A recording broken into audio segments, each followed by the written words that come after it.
Energized Show, up the Irish.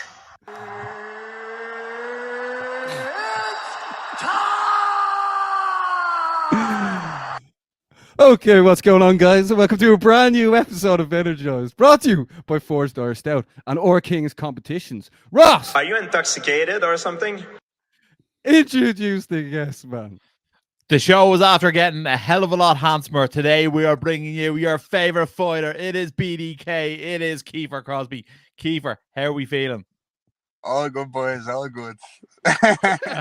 I'll say nothing about the first one, yeah? We had a bit of a blip here, but it's all good. We're back. Yeah. You know what? What's called, your teeth are sparkling. They're after breaking down the show. That's what happened. That's what it is, yeah. All of me is sparkling, baby. Kiefer, all roads lead to Manchester now, the AO Arena, UFC 304. We were hoping to maybe get you on at UFC 303. We're obviously in hindsight it worked out well, but tell us, how did this fight come about?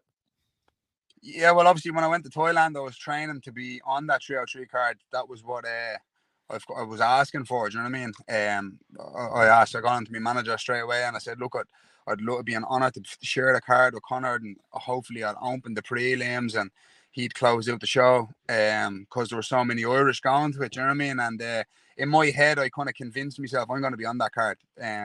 So I was training up for that date, you know, the 28th of June.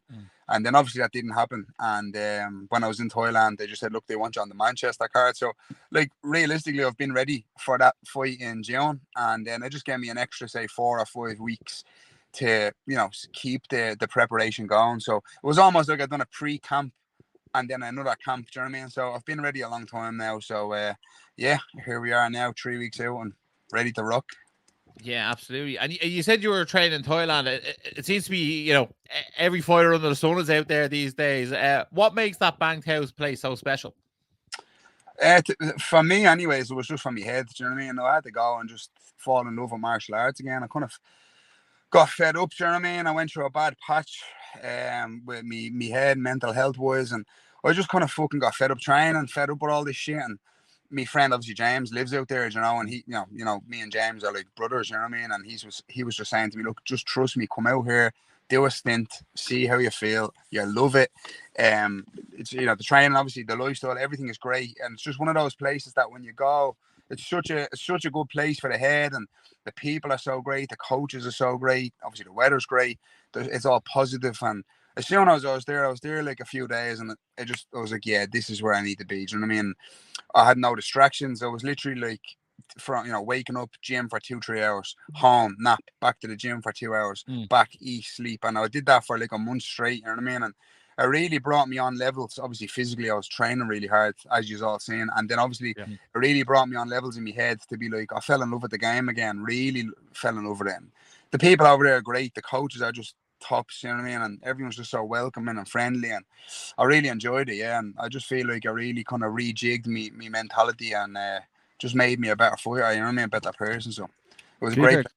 Kiefer, could I just ask, like, where did this sort of come from, the way you said you sort of fell out of love with it? Because, like, you were on such a high when you signed with the UFC, and I know you're coming off a loss, but like, where did this come from? Just life, you know what I mean? I'm only human at the end of the day. So it's not just I fell out of love with just martial arts. It's just like life in general, do you know what I mean? Going through a bad stint of depression and just got fed up with everything. I was like, I'm doing this so long, do you know what I mean? I'm doing martial arts 24 years, and it's like when I was chasing this UFC for 18 years almost, and then I finally get there and then I fail. It was just such a kick in the teeth, and I was like, fuck, you know. And then obviously just have a lot of shit going on in my own life, not only martial arts stuff. And it's you may not know, but this is the hardest sport in the world, and a lot of the time you feel that pressure of the sport, and it breaks people down. And that's why if you look at the statistics of the people that say they're going to make it versus the people that actually make it, you wouldn't believe the numbers, the fall off numbers, you know what I mean? It'll probably be at 99%, because most people don't make it. Most people don't make anything of this, you know, lifestyle in this sport. So I'm obviously one of the few, and I just got to the point where I was like, fuck, man, this is such a difficult lifestyle to sustain, you know. And everything just got on top of me, and I got into that frame of mind, and it's very common for this to happen with fighters and any athlete. I think that's doing any sport for so long, you do get sick of it, sick of training every day, and sick of sparring and getting hit in the head, and wrestling and getting fucking thrown on their head, and dieting for so long. It does get very hard, and again, it maybe took that depression, that rock bottom, to kind of rebuild a new foundation and then get back to where I am now. And realistically, it's like this fight is more than just, obviously making money and this and that. It's more so about me getting back to who I actually am as a person, as a fighter, and I've overcome a lot of shit in the past 10 months.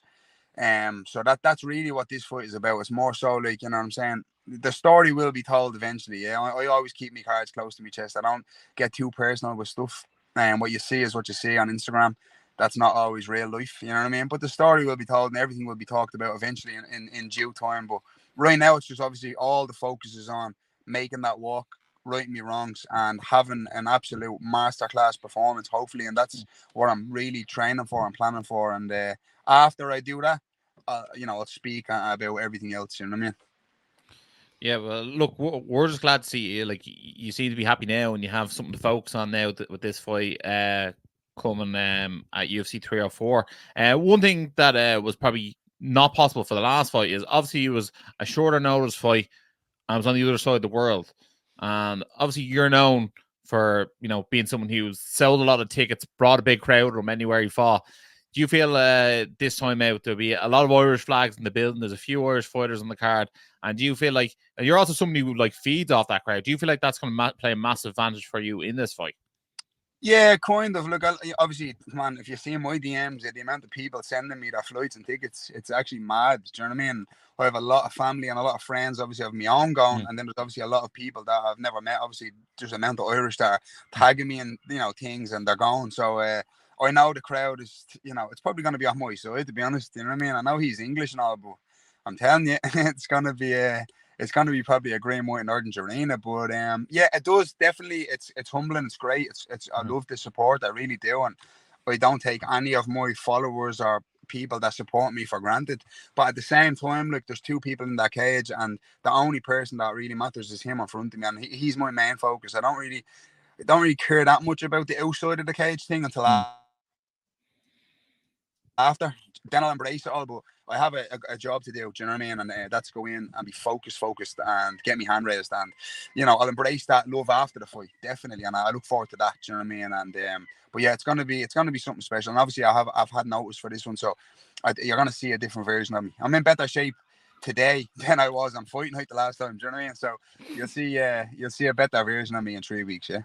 Yeah, I think physically, I think it's the best shape I've ever seen you in. Like, obviously from like an aesthetic point of view, and yeah. Obviously you feel that. Is that from working with John Conor a bit extra, or is that down to everything? It's down to everything, but I definitely give a lot of credit to John Conor. I've been with John Conor now almost 13 years this year. I'm in SBG 13 years this year, and John Conor, he's more than just like me coach in a way. Like, some people coach it and they just get a training routine going. He's educated me so much over the years that I feel like I have a master's degree in sports science and fitness and strength and conditioning training. You know what I mean? He's helped me so much mold as a better athlete and a better fighter to be able to perform in there. And even from cutting all the way down to say lightweight back to welterweight and transforming my body into I'm a solid welterweight now, and what to eat, how to train, how to rest. The man has done so much for me, and I have to give him so much credit for that. You know what I mean? So obviously, when you see the nick in me, it's not just me. He's me strength and conditioning coach. So I mean, you have to give him all that credit. All them horrible Saturday morning grueling workouts, suffering strongman sessions, man. Fuck me. They make men out of you, yeah. They put hairs in your chest. Kiefer, you should have done this interview with the top off, bro. And top on, yeah. Also, as Kiefer was saying as well, like there's going to be a huge Irish contingency in the arena. UFC Manchester 304 on the 27th of July. Also, Caelan Loughran, he brings a massive fan base as well, and so does Sean O'Bannon. So, like, this card for Irish MMA fans is one not to be missed, is it, Ross? No, absolutely not. Like, I think it's probably the biggest European card of the year. Let's be honest, across the bases. And then I think the Irish are going to let themselves be heard and let themselves be known. And I think the Irish looks like they're going to be on the first half of the card, which for this is where you want to be. You know what I mean? You want to be on the first half of the card. You don't want to be there at 4 or 5 o'clock in the morning trying to get your fight in, because people will eventually drop off. It's just like human nature. Like it's unless you're staying up for the UFC every weekend, it's very hard to be up at 4 or 5 o'clock in the morning and be like alert. You know what I mean? As opposed to if you hear Kiefer's fighting at 1, you'll be like, right, grand, I can stay up till 1 and watch that. But if you hear Kiefer's fighting at 5, it's like, geez, might have to record and watch the next day. You know what I mean? Like that's just the way people are. So I'm glad the Irish are on early, because that makes my life easier. Now, look, it's probably one of the ones that I will stay up and watch the entire card, just because it's a great card top to bottom, and you're invested nearly in every single fighter in every fight. But yeah, I'm delighted the Irish are on early anyway. So if I do nod off at any stage, I'll have seen the Irish fights. There'll be a massive party in town once the 3 of them win as well. Yeah, absolutely, yeah. And Kiefer, tell us this: Sam Patterson, what you know about him? He's a long, gangly fella. Seems to be good on the map. But what are your thoughts on him? Yeah, I'm sick of fucking training with tall, lanky bastards. That's what I'm sick of. Yeah, so after this fight, I'm gonna put in a request. Nobody over 6'4" anymore. I sparred Gerald today, and he's 6'5", and I'm just sick of it. Yeah, so yeah, no, he's good. He's long. He's awkward. He's experienced. He's good. You know, like what I think of anyone. You know, it's just another fight at the end of the day, and I just have to focus on me. You know, he's good. You know what I mean? See, can he survive? That's what I want to say. I think he's very good, and he's a great martial artist. But let's see who can go to the trenches and survive there for longer. That's what I want to see. Do you know what I mean? I want to bring that out of him and drag him into deep waters and see who the better swimmer is. That's my mentality in this one, because he is good, and I'm sure he's thinking he's gonna just play the game of picking me off and be on his bike and all. But we'll see when he gets clipped and he gets hit, and see who can go that extra mile. Do you know what I mean? And really, when it comes to digging deep, who can dig deeper? That's what I want to see. And you know, again, there's nothing but respect for him. I don't know the lad, to be honest. I've seen him around. I don't really, you know, this fight to me isn't about building that and up around. I don't give a fuck. It's just basically about just going out there and fighting my best fight that I've ever fought before. You know, that's my mentality now. So yeah, I don't think he's seen trash talker either, Baz, is he? No, I've checked out some of his interviews just in the build up to this, and he seems very respectful of you, Kiefer. He hasn't been in the DM saying anything, no. Not that I've seen. What's he been saying in the interview? I don't watch. No, he says he knows you're a brawler, and you come to, like, you're just gonna go and try and take his head off. And we were actually at his debut in the UFC, and he actually got knocked out in that one as well, didn't you, Ross? At the Edwards Usman 3 or 2 fight? Yeah. 3. Yeah. Same. Yeah, no. Look, fuck it. Look, you know, it is what it is. We're all risking our lives in here for your entertainment. So I mean, at the end of the day, it is what it is. You know what I'm saying? It could be his night, it could be my night. That's what we're tuning in to see. But you know, it's in my head, it's gonna be my night. You know what I mean? I'm sure in his head, it's gonna be his night. But that's why we all love this sport so much. You know what I mean? But I've been putting some mad work in, and I just feel like I'm at a stage in my life now where it's do or die. Do you know what I mean? I'm in here. I mean, I'm no tick. I lost my debut. I can't go losing the next one. You know what I mean? Because I could be put. So I got to be smart with it, and I got to be, you know, on my game, on my ball, and make sure I go and get the hand raised. And that's my mentality, you know. So. And are you looking for that sweet revenge for your good friend Keane Cowley? Yeah, and listen, of course, you know what I mean. I'm looking for non-emotional revenge. You know what I mean? Again, it's like embracing the crowd after the fight. That'll be nice after I win, but I'm not going in there with that mentality or anything like that. You know, that was a long time ago, and again, this is just a sport. You know what I mean? It's just martial arts at the end of the day, and I'm sure if Keane fought him again, it could be Keane's night. You know what I mean? That's just the way this mad sport goes. You know what I mean? It can be anyone's night, and in 3 weeks, it's gonna be my night, baby. You better believe it. Yeah. With the win here as well, Kiefer, will you be expecting a brand new mural of yourself in the UFC gear? A brand new what? Mural. What's that? Oh, mural. Yeah. What, like a fucking spray painted joke? Yeah. That'd be nice, yeah.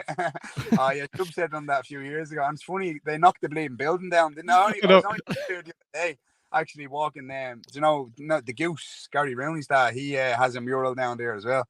I done some photos for a new brand I'm working with, and the fella was like, "Where's your mural?" And I was like, "It was on that wall, but they bleeding knocked the building down, didn't they? I'm that ugly, they had to knock the whole building down." No, I heard they needed 2 bulldozers to get the job done. Yeah, I know, it's the only mural that fought back. Then also, quite famously, Ian Gary just won recently at UFC 303, and there wasn't actually one mention of himself in the Irish newspapers. Like Ross, with 3 wins at UFC 304, we'll be expecting 3 individual pages each per fighter. Yeah, well, I think like on the Ian Gary thing, like I think obviously he's based out of Brazil, and like with all due respect, I think he would have got an article in the paper if Conor fought, because I feel like there would have been hundreds about Conor, and there would have been a side piece on Ian Gary somewhere in there as well. But I think for UFC 304, obviously the Irish journalists, there's going to be Irish journalists over in Manchester at the event who write for the paper, and I'd be shocked if the Irish fighters didn't get a column in the paper over this. Look, it's one of those things where, you know, you have to give someone a reason to write about you, and I feel like there's a lot of backing behind the likes of Kiefer, the likes of Shauna, and Kaelin as well. Like, you know what I mean? Like, they all have an interesting story of their own, and I feel like you guys will probably you'll probably feel the coverage building up quite a lot now in the next coming weeks. And I'm sure there will be articles written about you, especially you know, the Dubliner fighting out of Dublin. You know what I mean? I think it's hard not to write about something like that. Yeah, but fuck the papers as well, man. Yeah. Like, who gives a bollocks? You know, realistically, who gives a bollocks? You know what I mean, about the fucking newspaper? Who reads the bleeding newspaper these days? Realistically, and I've seen a few people saying that, but it's like, who gives a fuck? Do you know what I mean? The people that buy chippers. There you go. So that's all it's good for.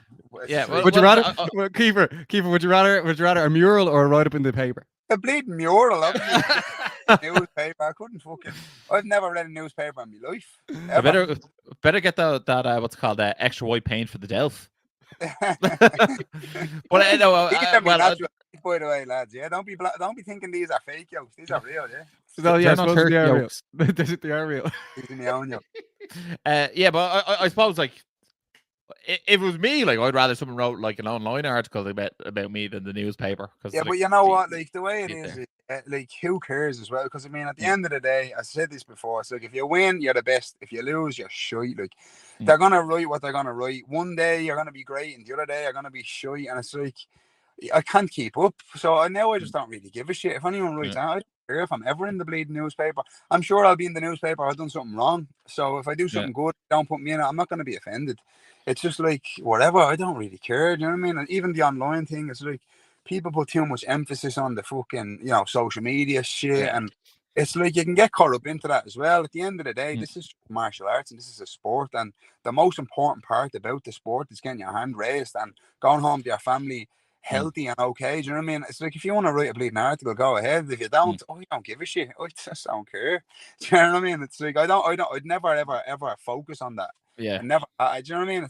I understand what you mean from obviously journalist type of perspective. You guys are probably thinking of it like that, but for me personally, I genuinely could not give 2 shits if any newspaper ever wrote anything about me. Do you know what I mean? I really couldn't. So, because normally they just talk shit anyway. You know what I mean? And plus, you've seen it all before anyway. You've had big write-ups in the paper before. Oh yeah, I've had loads of spreads. And in fairness, the first few times, you know, you get excited when you're young. You're like, oh shit, I'm in the paper or something positive. Someone from the north in the city's in the paper or something positive. This is great. But at the same time, it's like, you know, whatever, innit? No, you're right. And who's coming over with you to Manchester, Kiefer, for this one? Jimmy Upton, Cian Cowley, and Lee Hammond will be in my corner, yeah, as always. Yeah, that's the solid corner. Question on that: is there a reason why John Kavanagh doesn't do your corner, or is it that's just the corner you have? Yeah, he won't be doing my corner anymore. Okay, fair enough. Look, those boys have been with you since day one anyway. And like, Jimmy's probably an underrated guy in the combat sports game as well. Jimmy is the best striking coach that Ireland's ever had. Absolutely. No doubt about it. He's the man with so much experience. He's a wacko world champion in kickboxing. He's a boxing champion. He's had over 200 fights. The man is like, you know, he's a man of few words with very few people, but the fighters he has produced have become elite world-class fighters, and the man is just a wealth of knowledge when it comes to to fighting. You know what I mean? He's a real fighter. Do you know what I mean? He's been there, he's done that, he's won the titles, you know, and he's brought me on so much. I have to give him so much credit and, you know, so much praise. I can't praise him enough, to be honest. I love Jimmy, and he's done so much for me over the years. I could never really thank him enough or repay him, you know. Yeah, he's been brilliant, and even through like lockdown and stuff like that, we even grew closer because like he just kept me going the whole time, and you know, he had a gym, he gave me keys to his gym, and we'd meet up and do pads and all the time, and he really kept me sharp, you know what I mean? And yeah, I have to thank him a lot for that, you know what I mean? So he'll be me corner till the death, please God. And he's probably sick of me now. Now and Jimmy probably tell me to fuck off after the next fight, but hopefully not. Yeah, hopefully. And Kiefer, obviously we don't want to look too far into the future, but obviously, yeah, we expect you to get the hand raised come UFC 304. Will you be then eyeing up that sort of October date that Conor's looking up to get on that next Conor card? Because I feel like that's something that is inevitable. I feel like something that like would have to happen. I'd love to, yeah. Like I really, really, really want to stay busy. You know, I don't want to be taking time off. You know what I mean? I really don't. I know everyone says this, but like I really, really do want to stay busy. Like, and quick turnovers are always a great thing, and I'd love to do that. Yeah, and obviously one of my main goals would be to share a card with Conor. I'd love to do that. Do you know what I mean? That'd be special. And you know, obviously all them Conor cards. I've been at the Conor cards. I know it's like to be at a Conor event in the crowd. I'd love to be at a Conor fight in the cage. You know what I mean? It'd be something else, and feel the crowd that he brings something too. So that would be an honor, and it's a goal of mine. Do you know what I mean? To share the card with him. And my goal really after this fight is to bring the UFC back to Dublin. Do you know what I mean? That's my real goal. That'd be the first thing out of my mouth when I win this fight. You know what I mean? Doing a fight night in the Tree Arena. You know, I fought in the Tree Arena 8 times, and my goal is to bring it back to the Tree Arena and you know, be on that card and get it done. And if there ever was a time to do UFC Dublin, it's now. So let's see what happens. You know what I mean? I have a job to do in a few weeks. Get this done, and then that'll be the first thing out of my mouth. Yeah, we can't have Kiefer Crosbie last time the Tree Arena, him knocking the head off Aaron Chalmers. We need it in those UFC gloves. Absolutely, man. Absolutely. Yeah. Well, Kiefer, we want to thank you very much for your time. Is there anything else you want to say to the people before they check out yourself fighting at UFC Manchester 304, Ross? We cannot wait. Yeah, just thanks very much to everybody for all the support, and just staying with me and supporting me, and just thanks very much. You know what I mean? I'm looking forward to going in there and showing a new level of myself and getting the job done. Yeah, let's go. Can't wait. Excellent. Kiefer, thanks a million, bud. We'll let you get on with the rest of your day. Energized Show, up the Irish. So Ross, that was Kiefer Crosbie. Where did he get them teeth, man? He says they're real. We have to put a poll out. Were they real teeth, Ross? If he tells me they're real, I'm going to believe they're real. Like, sure, who am I to doubt him, you know? Too white. I need that toothpaste. How come like influencers these days aren't pushing toothpaste anymore or white teeth? I don't know, actually. I haven't seen ever since was it High Smile? Is that the one? No, I remember Conor and Joris won them one time, and then like I just saw that one forever. Like forever and ever. But I think it's just like so many people are going to Turkey to get their teeth done, so it's just like don't whiten your own teeth, just get new ones instead. Okay. Yeah, look, for people tuning in, thanks a mil, because like we do bring the show every week, and it's great to have Kiefer back on the show. Every time we have him on, I always ask him about that mural. Yeah, he always says it's been knocked down, but like with a win at UFC 304, like the mural has to come back, doesn't it? Yeah, but like why not? I think like he should have one. Like Sean O'Bannon should get one in Tala. Like, you know, I think Caelan and Tiernan should have one together up north. Like, why not? Like, you know what I mean? What about Reese? Reese, there's one of Reese in Pat McAllister's house. Yeah, Paul Hughes needs to get one in Derry. Like, why not? Like, these lads are like modern day gladiators going in here putting all on the line. So like, let's make it happen. If we had to get a mural, where would we get it? Outside our old school. I don't even know if I want to name drop the school, but outside our old school. Oh my god. Oh my god. If you are new to the show, make sure to like and subscribe, because we are here every week. Absolutely. Ross, we're speaking with Kiefer there, right? He's at the moment projected on Wikipedia to be on the early prelims, which will be on UFC Fight Pass, and I presume that Virgin Media Player will be showing the fights as well. Also on the early prelims will be Sean O'Bannon, against Ravina Olivier. Ross, what do you want to make of this fight as well? Yeah, well, I think it's two girls, similar records going at it. I think realistically, again, like obviously nice for the fighters that they're going to fight early. Look, obviously, I'm going to say I think Sean's going to win. Like she's what 5-1 against Ravina, who's 7-2. Ravina's last fight was actually at 140 pounds, so like she's actually come down like 2 weight classes for this fight. So that's going to be very interesting to see.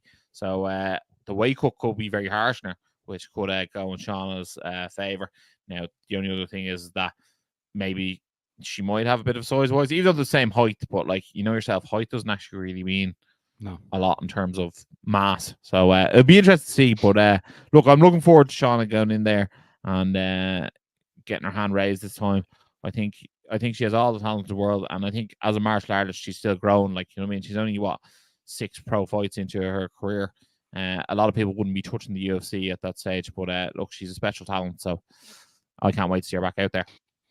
Yeah, do you think she'll have to do as much media this time as well? Because last time out, the London card when she fought on it, she was getting like absolutely blasted everywhere. I think coming off the loss, I think naturally you do less media if you've lost your last fight. I remember speaking to Caelan Loughran after he lost his last fight. Well, not his last fight, it was his first fight. He was like, I'm a loser, and he was obviously he wasn't like he's not a loser, but that was his mentality. And he said, I think he said to himself, like people are less dying to talk to you after a loss. So I think Reece said that as well when we spoke to him. So the media are fickle, as they would say. So she'll probably have to do less, which I think will go in her favor. And I think she should she maybe should do slightly less and like fully concentrate on this and like have her mind focused and ready to go for this one. She's flying the flag for Irish women.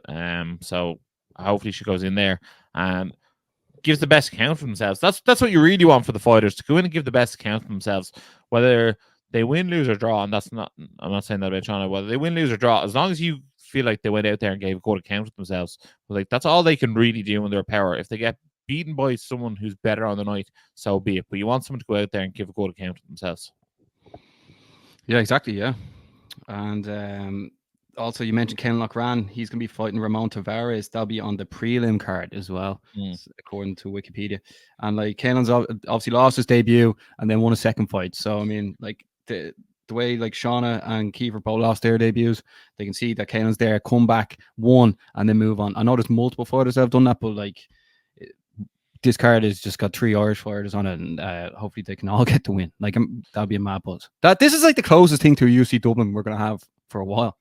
Yeah, exactly. And I feel like no one's really been given a gimme fight either. Like to me, there's no real gimme fights on this entire card. Like this card is so well matched from top to bottom. You know what I mean? Like I'm really, really looking forward to it. For me, like this is like the Europe's version of UFC 300, really.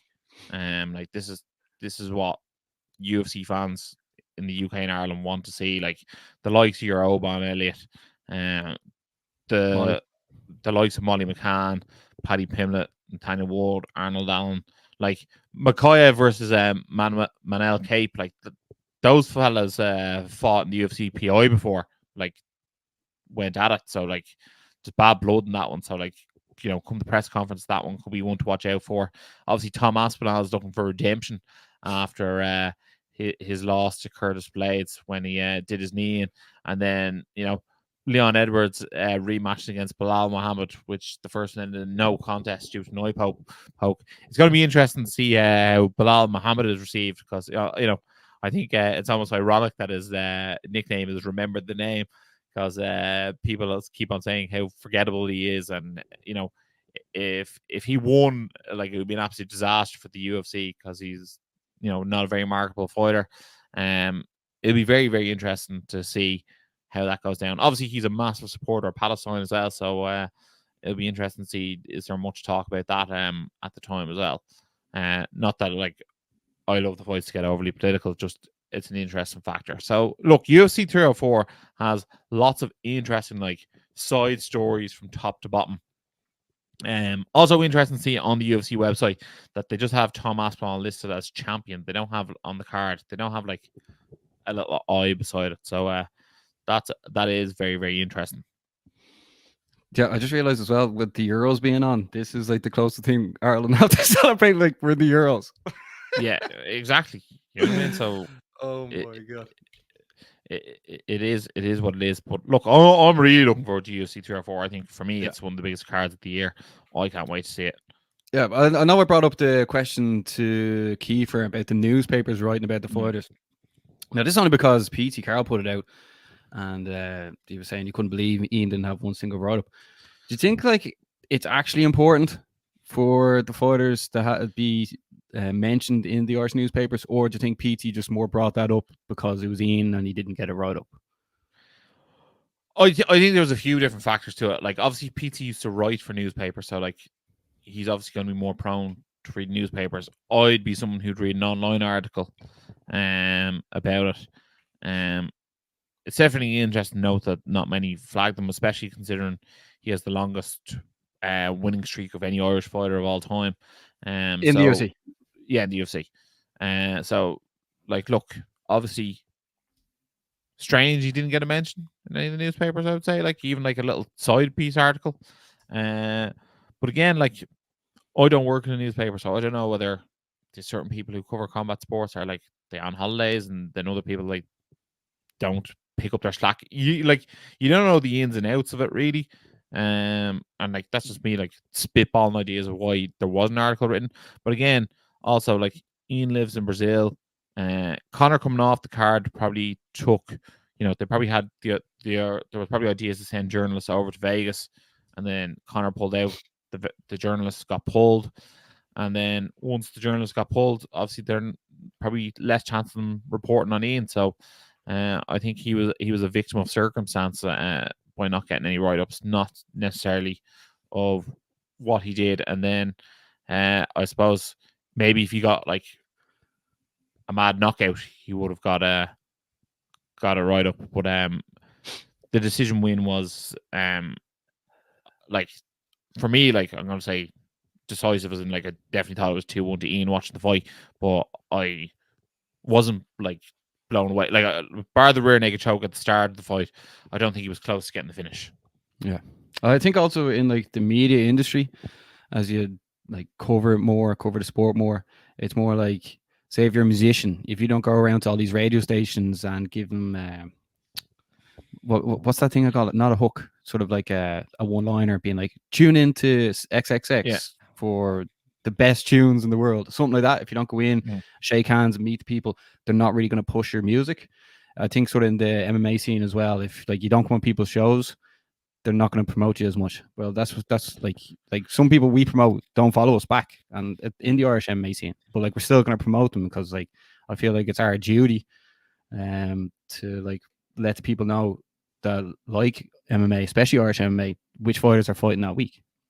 Yeah, we let people know who and when are going to fight, that's what we do. And I think at times, like you said, there's a bit of give and take, and if there's no give, well then, you can't come and take. So look, Ian Gary's he definitely I feel like gained a lot of people's respect after calling out the likes of Shavkat. I think like people are very much aware he's not running, he's not hiding, you know what I mean? So he wants the best of the best. So I'm definitely here for it. Strangely enough, he didn't actually move in the rankings. He's still at number 7. So do you reckon that upset him a little bit? I think his performance upset himself a bit. I actually tuned in to watch, do you know the MMA Guru? Yeah. I tuned in to watch him break down Ian's post-fight interview with the press. And Ian was sort of saying stuff that he rocked MVP in the second round and that didn't really happen, and saying he's the second best calf kicker in the UFC after him and Pereira. Alex Pereira were the two best calf kickers in the game in the UFC. But I don't know. I think he's just full on the Ian Machado Gary road, and like this is like he wants to sort of rile people up, and like if that's what's getting him attention, I mean, like you live by the sword, you die by the sword. Ross, you also brought up the Kiefer there, right? What do you want to get on Conor McGregor's card in October? Why are we saying that? Is that for the fight in the Sphere? Because I have more of a feeling Conor might end up fighting at the end of the year. Well, I think In Vegas. Michael Chandler put out the tweet saying that he could fight Makhachev in September or Conor in October. He could fight Makhachev for the title, or he could fight Conor in October. Now, look, I think it probably will be later in October, but that's that. I'm just based on what Michael Chandler said. And look, I think Conor, when he was speaking to Andy Stevenson, said August, September. So therefore, like October doesn't seem unfeasible, but like let's see how it rolls out. I'm not. I was just giving a like sort of a guesstimated month. But again, like I wouldn't be surprised if it was November, December. Realistically, November is going to be MSG, and I think that's looking like it's going to be Stipe versus Jones. So probably won't be that card. So maybe it's a December sort of. No, I think they normally do sort of 12th, 13th, whatever. That sort of second week is Vegas as the last card of the year in terms of pay-per-view. So it could be there. Who knows? But like again, like I'd love to see when Conor does return. I'd love to see all the Irish signed to the UFC on that card. I think they all deserve that rub. You know, could they do like an Ireland versus? Oh, I'm sorry. For which card? Sorry. Whenever Conor returns, I'd like to see them all on that card. Sorry, I thought you meant that's a sphere because that's meant to be what Mexican Independence Day. Is that it? I think so, but I don't know if that's even like 100% confirmed or not. So we'll see. Not Jay Libre or something. Is that not a movie? No, it could be now. Maybe I actually butchered it. Your Mexican is terrible. Apologies if I offended anyone from Mexico. I'm just guessing what I thought. That's everyone from Mexico unliking this video. Ross, there was also a press conference for UFC 305. Israel Adesanya is going to be taking on Dricus du Plessis for the middleweight title. I presume you checked it out. I did see clips of it. Now I didn't watch the whole thing. Yeah, but like, how happy are you to see this fight going down? This is going to be going in Perth. Yeah, it's one of those ones where it's probably not the best sporting matchup, as in like Izzy lost his last fight to Strickland, and now he's just getting title shot off the back of that. I think like if I was to rank them, I would say Strickland by like earning it in the cage is probably the one contender, then Robert Whittaker, then Izzy. But if you want to sell tickets and you want to put on, the most majestical fight you can, it's Izzy versus Dricus du Plessis. Like, these guys have bad blood. They're effectively like fighting for like the right to claim the King of Africa in Australia. Like that's what's going down here. Obviously Dricus du Plessis says, I live in Africa, I train in Africa, I'm the rightful African champion. He's walking in with the belt. And then obviously Izzy's has that Nigerian heritage, and he obviously likes to lean into that, which he obviously has every right to do. But Dricus says, you don't live in Africa, so you can't be the only African champion. And then I do feel like Izzy was like, oh, you're disowning myself, Francis, and Kamaru. And I feel like Izzy always throws the other two in as well. But again, Dricus is the only one of those who actually trains in Africa and has the belt. And that's sort of what he's saying. And I feel like there is a bit of race baiting in this as well, that like people are trying to bring race into it, even though Dricus never actually brings the race card into it. But I feel like other people are like insinuating the race card into it. And I just think there's a bit of bad blood here. And I think that thrown into, I feel like people are waiting for Dricus to make like a minute mistake and throw the racist card at him. I feel like that's what people are waiting for. Who do you think is actually more light, Dricus or Israel? I would say Israel is more liked and more disliked. Yeah. I feel like Israel has more fans, but he also has more haters. So I'd say probably both. But again, I do think if UFC did a show in South Africa, it could be a game changer for Dricus, because I feel like if he got to like fighting from his own home crowd, like that's what made Conor so special. When they brought him over to Dublin and he fought in front of Dublin fans, Dana White was like blown away of how they received him. And obviously he had the skills to pay the bills. Obviously Dricus du Plessis is the middleweight champion of the world, so he already has the skills to pay the bills. But if you could put him in front of the South African home crowd, people would see he was a star. And when people see you're a star in your home country, you get treated like a star everywhere you go. and that's the way it happens. What Like, about people need to see you to be a star, to treat you like a star. You can't be told someone's a star and then treat them like a star. that's real? That's it. What about if Dricus wins and they fight to do a UFC in South Africa? Like, who would be the best person to fight? Probably Izzy again, but like, Izzy again? but I don't think that works. I think, as much as I love Robert Whittaker, I think like Sean Strickland's a better dance partner for the South Africa card. I feel like Robert Whittaker is too nice for his own good, that he doesn't say the wrong, as in like he doesn't like. He's not the best ticket seller out of the four of them, I would say, in terms of like, obviously in Australia he sells a lot of tickets. Obviously, massive fan of him and his abilities, but he doesn't like draw massive interest, I don't think, compared to the others. Yeah, Dricus could be running out of potential opponents as well, though. Yeah, but I think like those four could fight amongst each other another 2 or 3 times, and people be fine about it. I think in terms of the middleweight division, there's those four, and then there's obviously like Imavov and Cannonier. And I know at the time when we watched the fight, you were like, do you think they should do a rematch? But like, I think they almost should do a rematch, because at the end of the day, you want Dricus to fight one of those four. You don't want someone to actually like almost earn their way in out of those two, because like they're not going to sell tickets for you. Yeah, and like if we're staying up this late, we want like big fights to stay up for, and that is the disappointing thing about this Manchester card. Like, yes, I think it's a very good card. It's just the way I think the first fight of the night probably starts at like 11:30. Yeah, p.m. for people in Ireland, obviously. Ross, a couple of other things I want to bring up as well.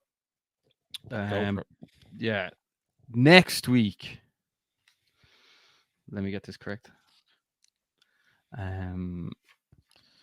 Next week, okay. It'll be Cage Warriors is return. Cage Warriors 174 London. Yeah. Ireland will have 5 fighters on the card representing teams from Rhino, Team KF, FAI, and Compound Martial Arts so far. Okay, so representing Team KF will be Ryan Shelley and James Webb. Representing Team Rhino was J.R. Harris.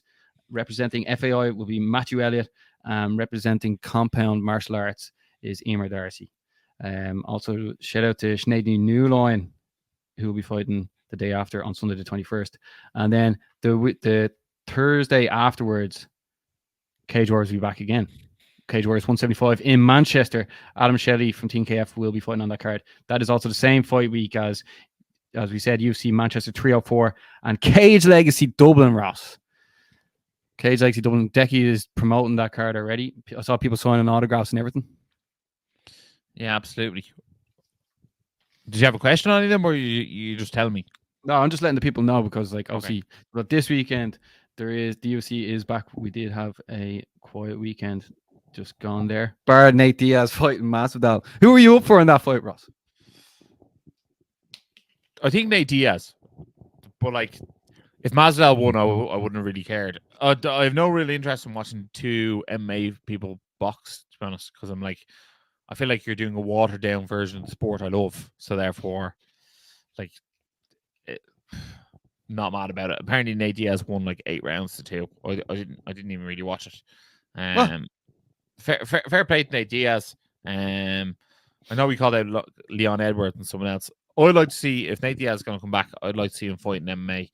And I'd like to see him fight the likes of George Masvidal. I don't want to see him thrown in there against,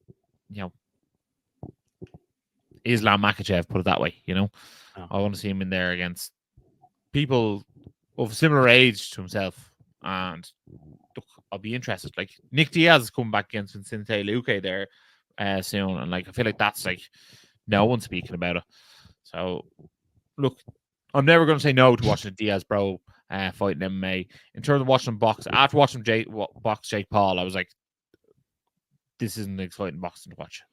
What about, Darren Till got the win over the weekend as well on that Social Gloves knockout thing.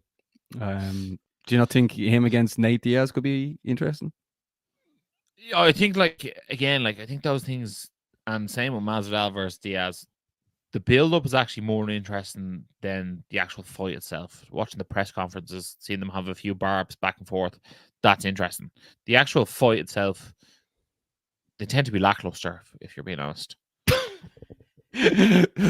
Which one? Yeah, like that Darren Till one was an absolute shit show.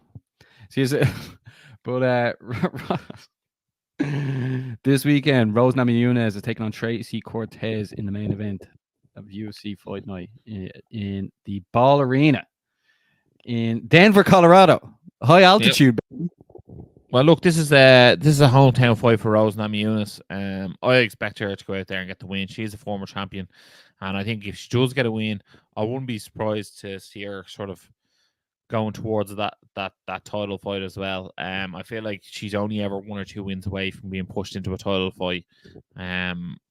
That's just who Rose Namajunas is. Like, she's a big name in women's MMA. She's one of the best to ever do it, I think, no doubts about it. And look, I know she lost to Manon Fiorot in her last one, but like, look, if she went back down to 115, do you think people would be against her fighting for the belt again? I don't think so. Look, that's just Tug Rose. Yeah, on the poll right now, 43% are for Team Rose Namajunas and 57% are for Tracy Cortez, Ross. Tracy Cortez ranked number 11. Sure, look, she's a tough cookie, you know what I mean? So put it this way. She doesn't finish the fights, Tracy Cortez, like 1 win by knockout, 1 win by submission. She's one of those people who lost her first fight and won the next 11 since. So it'll be interesting to see. I think it's a bit of an old line versus a young line in this one in terms of experience and where they've been throughout their career. But look, my money's going to be on Rose Namajunas. Yeah, I'd go for Rose as well. Santiago Ponzinibbio is taking on Muslim Salikov. Gabriel Bonfim is taking on Ange Lusa. And Julian Arosa is taking on Christian Rodriguez. Yeah, Ross, we'll obviously be back next week with a few more people lined up that we want to get on the show. And the people that are tuning in now, we want to thank you for tuning in. Ross, before we go, who is going to win the Euros this week?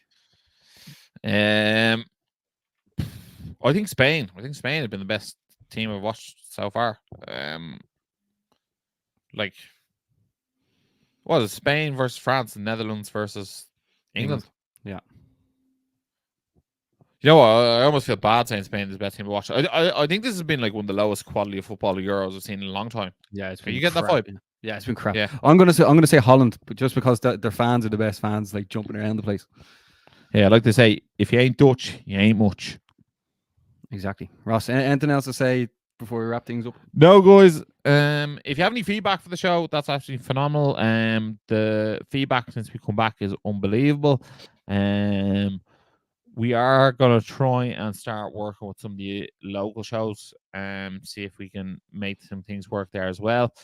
Also, shout out to Or Kings and Forge Irish Stout for keeping the lights on for the lads. Much appreciated. Yeah. Bare Knuckle FC is back on Friday as well, by the way. Conor McGregor's birthday and my ma's birthday, Rossi, but you knew that already, baby. And my dad's birthday tomorrow. Unbelievable stuff. Thanks a million, guys. Thanks. You can't believe you forgot my dad's birthday. So harsh, man. So harsh. Oh, unbelievable. But guys, thanks a million. And as always, stay energized. Energized Show, up the Irish.